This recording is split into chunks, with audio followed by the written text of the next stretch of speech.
Alors bonjour à tous, quand j'ai débarqué au Startup Weekend, j'avais cette musique en tête et du coup j'aimerais bien m'en souvenir. Ce moment-là, moi j'ai une vraie mémoire de poisson rouge et je ne me souviens de pas grand-chose.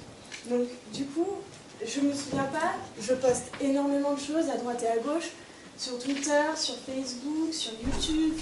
J'utilise énormément de plateformes, mais aucune ne fonctionne. Enfin, je m'éparpille, et en m'éparpillant, j'oublie. Et en oubliant, je m'en souviens plus. Donc, je garde la mémoire de poisson rouge. Alors, on s'est amusé à venir vous interroger un petit peu tout au long du week-end. On a rapidement réalisé que parmi vous, il y en avait aussi qui étaient pas comme moi, qui avaient une mémoire de poisson rouge.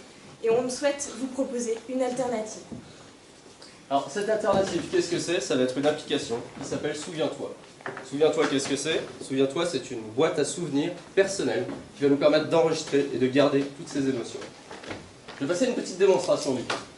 Donc, l'application web se présente comme ça. On peut l'essayer sans compte, gratuitement. On va voir les différents événements.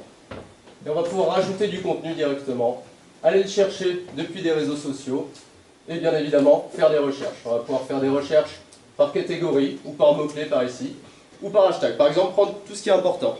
Tout ce qui est important sur mon année 2013 est là. Je vois les 5 événements, par exemple, les plus importants pour moi. Bon, le Startup Weekend, forcément, on va venir dessus. Sur ce Startup Weekend, qu'est-ce que je vois? Je retrouve cette musique qu'on a écoutée, qu'on a entendue, qui nous a vraiment marqué. Je vais voir différentes photos avec l'équipe, avec le code par exemple, n'importe quoi. Je vais voir mon écran cassé, Mathis, ou encore tous les tweets qui ont pu passer et qui m'ont semblé importants, tous les tweets que j'ai voulu garder.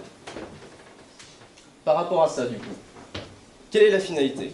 La finalité derrière, c'est de distiller ces souvenirs, c'est d'arriver à en faire quelque chose. Ce quelque chose, qu'est-ce que ça peut être? Ça peut être justement des souvenirs tactiles, des souvenirs visuels.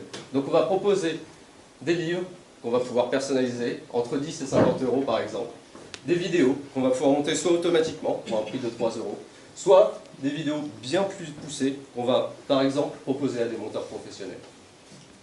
Donc, suite au sondage qu'on a fait parmi vous, et puis on a regardé également le marché, on a estimé un potentiel de 300 utilisateurs la première année, et puis après d'augmenter petit à petit, donc 3000 utilisateurs, puis 300 000 utilisateurs.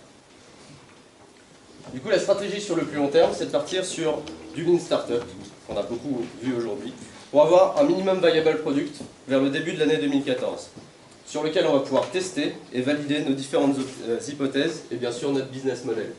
Par la suite, on voudrait créer des partenariats avec des boîtes de montage, avec des boîtes d'impression, mais aussi avec des partenaires typiquement Deezer ou YouTube par exemple.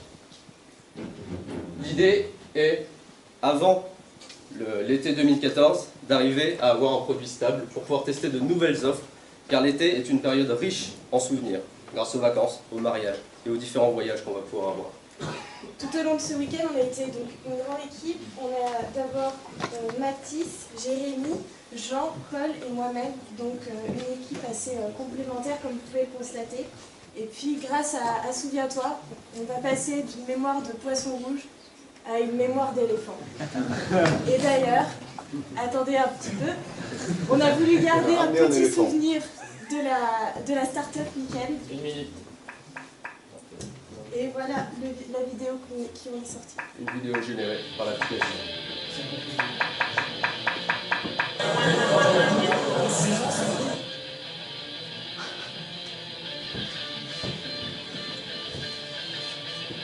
Faut mettre du son là.